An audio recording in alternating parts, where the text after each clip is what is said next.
इसरो ने शुरू किया चंद्रयान 4 पर काम। चांद पर होगा 1.5 फीट गड्ढा। पहली बार चांद की मिट्टी धरती पर आएगी। जापान बनाएगा रोवर, भारत बनाएगा लैंडर। नासा और यूरोपियन स्पेस एजेंसी ने भी कह दिया हम भी देंगे साथ। इस बार की चुनौती होगी अलग। सफल लैंडिंग करवाएगा भारत। जापान की 2 महिला वैज्ञानिक निभाएंगी बड़ी भूमिका।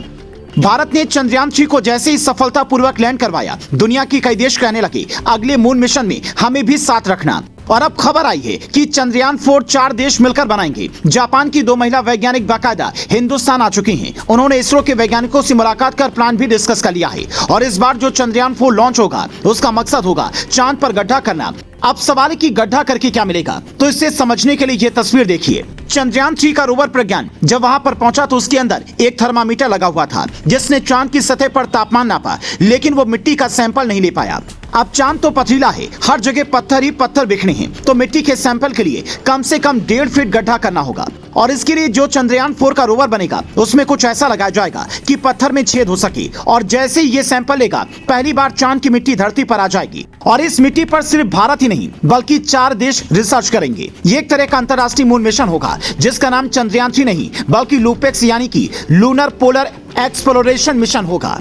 इसमें भारतीय स्पेस एजेंसी इसरो का काम सिर्फ लैंडर बनाने का होगा। जैसे लैंडर विक्रम को चंद्रयान 3 से भेजा, ठीक वैसे ही चंद्रयान 4 को चांद पर भेजने की जिम्मेदारी भारत की होगी। इसके अलावा 3 बड़ी स्पेस एजेंसियां इसके पार्ट्स तैयार करेंगी, जिसमें पहला नाम है जापान की स्पेस जैक्सा का। यह है जापान के वैज्ञानिक इनोउ हिरोका और ये है फुजिओका नात्सु। इनकी पूरी टीम मिलकर चांद पर उतरने वाला रोवर बनाएगी। जो रोवर प्रज्ञान भारत ने बनाया उससे काफी अलग रोवर बनाना जापान के जिम्मे है। रोवर के अलावा रॉकेट भी जापान ही बनाएगा। जापान के बाद दूसरा नाम है अमेरिकी स्पेस एजेंसी नासा का। इसका काम है ऑब्जर्वेशन इंस्ट्रूमेंट्स बनाना, मतलब चांद पर क्या क्या पता लगाना है, कौन कौन सी मशीन लैंडर और रोवर के साथ जाएगी, ये नासा तय करेगा। नासा के बाद तीसरा नाम है यूरोपियन स्पेस एजेंसी ESA का। इसका काम है नासा के साथ मिलजुल कर कुछ ऐसी मशीन बनाना जिससे चांद के बारे में ज्यादा से ज्यादा जानकारी जुटाई जा सके। मतलब ये मिशन इस बार 615 करोड़ का नहीं बल्कि हजारों करोड़ का होने वाला है, क्योंकि भारतीय वैज्ञानिक तो सस्ता और अच्छा लैंडर बना देंगे, लेकिन जापान, अमेरिका और यूरोप का मिशन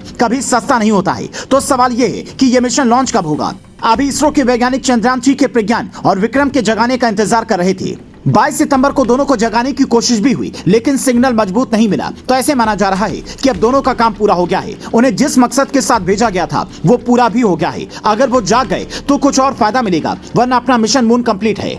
इसीलिए अब इसरो के वैज्ञानिकों का ध्यान चंद्रयान 4 पर पूरी तरह से लगने वाला है। साल 2026 से 2028 तक चंद्रयान 4 के लॉन्च होने की उम्मीद है।